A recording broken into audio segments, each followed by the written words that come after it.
ሰላም እንዴት ናችሁ? የተወደዳችሁና የተከበራችሁ የኛ ቤተሰቦች እንዴት ናችሁ? ሁሉ ሰላም ነው? እኛ ጋር ሁሉ ሰላም ነው። ፈጣሪ ተመሰገነ ይሁን። ዛሬም በሌላ ቪዲዮ ከች ብለናል። እንዴት ነሽ? እንዴት ናችሁ? ውድ ቤተሰቦቻችን ደህና ናችሁ? እኛ በጣም ደህና ነን። እንግዲህ ዛሬ ያው ቆንጆና ፍቅር በነገሰበት ቪዲዮ መተናል። ለማለት ይከብዳል። የእነ አብርሃምን ቪዲዮ ይዘንላችሁ መተናል። በጣም የሚያስጠላውና እውነት ለመናገር ለተከታዮችም ለተመልካቾችም ሪስፔክት የሌለው ስራ ነው እየሰሩ ያሉት። ትላንትና እንግዲህ ማን ነው ይሄ ደስታ የሚባለው ልጅ ይዘው ወጥተው ነበረ። አብርሃምና አሚር ጥሩ ያርገው ይመክሩታል ብለን ነበረ። ተመክሮ ነበር ግን አልተመከረም። ምንም የተመከረ አይመስልም። ሳይመከር ነበር ጥሎት የመጡት። ዝም ብለው እንደ እንትን ነው ውጭ ላይ አስወጥተው ጥለው የተመለሱት። እና ሪስክ አለው እኮ ሰው ዝም ብለህ መምታት። አሁን እኮ ይኸውልህ እና አብርሃም ያው ኑሮ መያዝ ባያውቁም ህግ ያውቃሉ እኮ። አዎ ከባድ ነው። እዛ ያሉበት ቦታ ላይ ቢመታው ሰው ቢስን የሆነ ነገር ቢሆን ራሱ ፈርቶ ይመስለኛል። በጣም ከባድ ነው። ዝም ብለህ መምታት። አብርሃም እኮ አንደኛ በዚህ ደረጃ መሄድማ አይጠበቅበትም። በቃ ወደ ህግ መሄድ ያስፈልገዋል። ካልሆነ እኮ ወደ ህግ መሄድ ይቻላል። እነሱ ነገር ማለት በህግ መፈታት ይችላል። እንደዚህ ያሉ ነገሮች ማለት ነው። ከፈለገው እሷን ወስዶ መሄድ ይችላል። ያው በህግ እንዳይሉ ኦልሬዲ የተፋቱ ሰዎች ስለሆኑ የተፋቱ ናቸው። ግን ቤቱ እየኖሩበት ያሉት በጋራ ነበረ። ስለዚህ በጋራ እየኖሩበት ስለነበረ አብርሃም በዚህን ሰዓት ላይ በነገራችን ላይ እሱ ብቻ አይደለም ከልጄ ጋር ሌላ ወንድ መኖር አይችልም ማለት ይችላል። በነገራችን ላይ በዚህ ገና ህፃን ስለሆነ አብርሃም በዚህ ሰዓት ላይ ሌላ አባት እንዲያሳድገው አልፈልግም ማለት ይችላል። አዎ ይችል ነበር። ምን ብዙ ነገር ማድረግ ይችሉ ነበር እኮ ግን ያው ይችላሉ፣ ግን ማድረግ አልፈለጉም። ያው እንግዲህ አታስገድድም አንዳንድ ጊዜ። በነገራችን ላይ አንዳንድ ነገሮች ብዙ ጊዜ አንተ የምትለው ነገር አለ። ነገሮች ሲደጋገሙ በጣም ያሰልቻሉ። በጣም ይሰልቻሉ የምትላቸው ነገሮች አሉና እውነት ነው። እውነት ማለት አሁን ትናንትናና ዛሬ ምንም የተለየ ነገር አላየንም። ምናልባት ዛሬ ልጅ ይዞ ከመውጣቱ በስተቀር በቃ ምንም ያየነው አዲስ ነገር የሆነ ለምን ይሄ ቪዲዮ አንደኛ ትናንትና ነው የሰሩት። በቃ ምንም ልብሷንም አልቀየረችም፣ እሱም አልቀየረም፣ ተመሳሳይ ናቸው።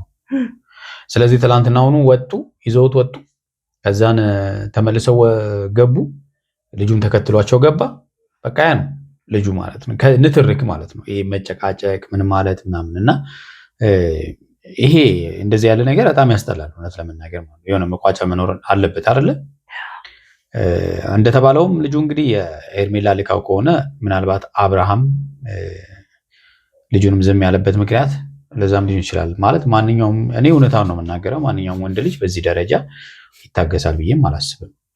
እኔ ለሴትም ከባድ ነው፣ አቅም ስለሌለን ነው እንጂ እውነት ይሄን ያህል መደፈር በገዛ ቤታችሁ፣ በዛ ላይ ደግሞ ገና ህፃን ልጅ ጡት የሚጠባ በጣም ህፃን ልጅ ባለበት ቤት ውስጥ ይህን ያህል አምባጓሮ መፍጠር አለማደግንም አለመብሰላችሁንም በይፋ በሚዲያው ማሳየት ምንም ጥቅም የለውም። ሁለተኛ ደግሞ ለዚህ ወጣት ምንም የሚተላለፍለት በቂ ነገር አለ ብዬ አላስብም። በእርግጥ አንዳንድ ጊዜ ሰው ከመከራም ይማራል፣ እሱን አምናለሁ። ግን ደግሞ ምንም ፍሬ ነገር የለውም። አሁን ደግሞ የባሰ እየዘቀጠ ነው የመጣውና እኔ ልክ ነው ብዬ አላስብም። ልጁንም አንከራተት የህፃን ልጅ እውነት እና እኔ ፌር አይደለም በጣም። ትዳር ውስጥ አለመግባባቶች ይኖራሉ፣ ኖርማል ነው፣ ምንም ማለት አይደለም።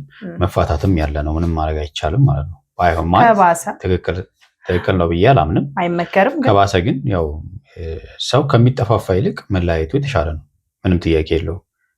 ማለት ከአቅም በላይ ከሆነ ማለት ነው። ግን ብትለያይም ደግሞ ልጅ ካለ መከባበር ያስፈልጋል። እሱን ነው የምልሽ። በቃ ተከባብረ ማለት መለያየት ማለት እኮ መጣላት ማለት አይደለም። የምትለያየው የተለያየ የሀሳብ ግጭት ከፍ ሲል ነው። አብሮ ማኖር ከሆነ ግጭት ግድ ነው። የትኛውም ቤት አለ፣ የሌለበት የለም ምድር ላይ። ግን የግጭት ሁኔታችሁ በጣም ማትቻቻሉት አይደለም። ብትፋታው መቻቻል የመጨረሻ ደረጃ ስትደርስ ሲያቅትህ ነው። ግን ደግሞ ብትለያይም ያቅቶ ብትለያይም ልጅ ካለ አትሊስት የሚሳሳለትና በጣም መኖር የሚፈልግለት ልጅ የመጣው ከፈጣሪ በታች በዚች ሴት አማካኝነት ነው። ምንም ጥያቄ የለም። ሁለት ደግሞ ይሄ ልጅ ለማደግ ከሱ ይልቅ የምታስፈልገው እናቱ ናት። ምንም ጥያቄ። ስለዚህ ሪስፔክት ያስፈልገዋል። በቃ ቢያንስ በመሀላችሁ ልጅ አለ፣ መከባበሩ ይኑር። እኔ ለዚህ ወጣት የማይሆን ነገር የትዳርን መጥፎ ፌስ አትስጡትና ሰውንም አታስፈራሩ። ማስፈራሪያ አደረገውት ማለት ብዙ ሰዎች እኮ ተለያይተው በሰላም የሚኖሩ ልጆቻቸውን የሚያስተምሩ አሉ፣ የምናውቀው በጋራ ማለት ነው። እያንዳንዱ ነገር እርስ በርሳቸው ሰፖርት እየተደራረጉ ልጆቻቸውን የሚያስተምሩ እርስ በርሳቸውም እንደ እህትና ዛሬ አይመቸኝም ከትምህርት ቤት አምጣቸው እንደ ወንድምና እንደ እህትም ሆኖ የሚኖሩ በጣም ብዙ ሰዎች አሉ። ግን ደግሞ አበሻ ስለሆነን ብዙ ችግር አለብን። ብዙዎቹ ደግሞ እንደ ጠላት የሚታዩም አሉ። መለያየትን እንደ ጠላትነት እየተያዩ የሚኖሩም አሉ። ልጅ ሲወለድ ደግሞ ይከባድ ነው። ምክንያቱም መታሰብ ያለበት ልጁ ላይም የሚፈጥረውን ተጽዕኖ መታሰብ መቻል አለበት። አሁን እና አብርሃም ቤት ይሄ ልጅ በዚህ እድሜው የእነሱን ጫጫታ መስማት ያለበት ጊዜ አይደለም። ገና አራስ ነው። ገና የ2 ወር 3 ወር ሕፃን ልጅ የእነሱን ጫጫታ በዚህ ግርግር በዚህን ሰዓት ላይ መስማት ትክክል አይደለም። ይሄ ልጅ እኮ መናገር አይችልም እንጂ መስማት ይችላል። ገብቷችኋል አይደል? እኛ እኮ ህፃናቶች አጠገብ ቁጭ ብለን ስናወራ እኮ አይተኙም አይደል እንዴ?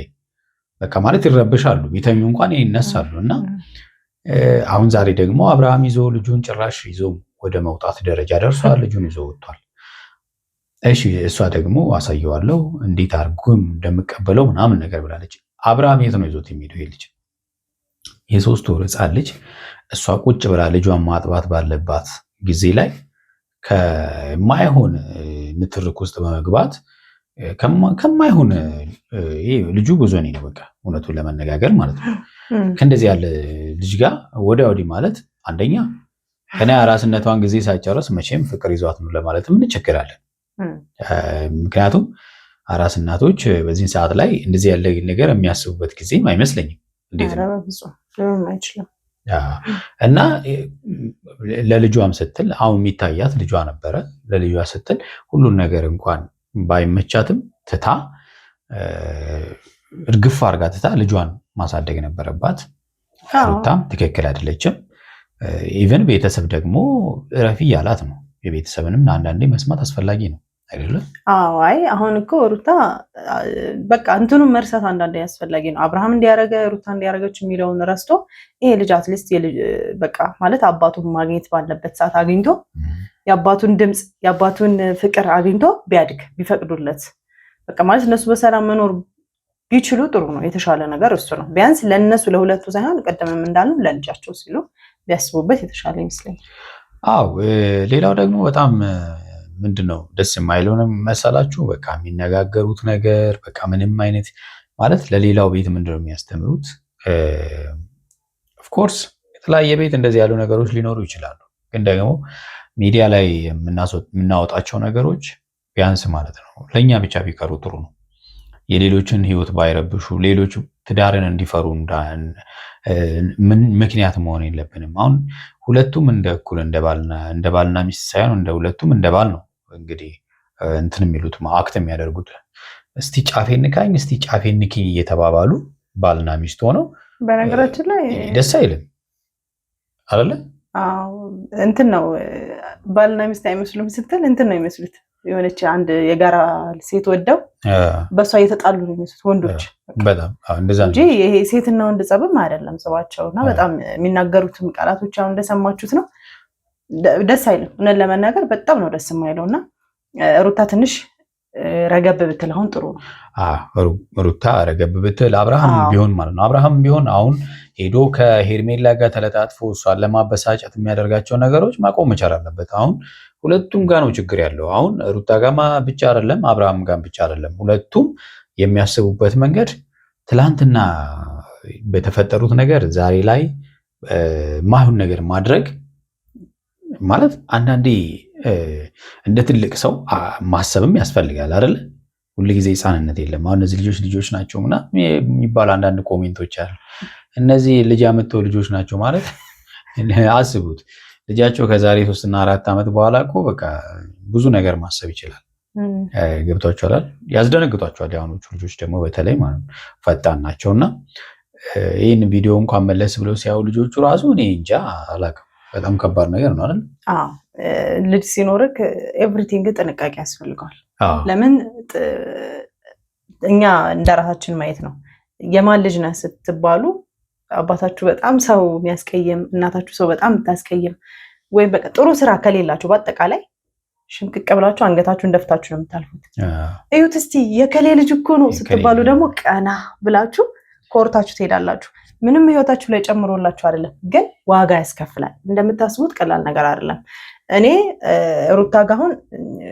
ሩታ ጋ ነው መመለስ የምፈልገው። ለመሰለክ አብርሃም አንዴ ለይቶለታል። የፈለገ ነገር ደግሞ ቢሆን በጣም መጀመሪያ ይቅርታ ጠይቃለሁ ለዚህ ንግግሬ፣ ግን የፈለገ ነገር ቢሆን እናት ከአባት የተሻለ ሪስክ መውሰድ አለባት ለልጇ። ምንም ጥያቄ የለም። ለመሰላችሁ አሁን ከእናት እኩል አባቶች አሉ፣ ልክ ነው። ግን ችግር ከመጣና የልጃችሁን ሳይኮሎጂ የሚጎዳ ነገር ከመጣ ግዴታ እናት እየተጎዳችን ቢሆን ለልጇ ዋጋ መክፈል አለባት።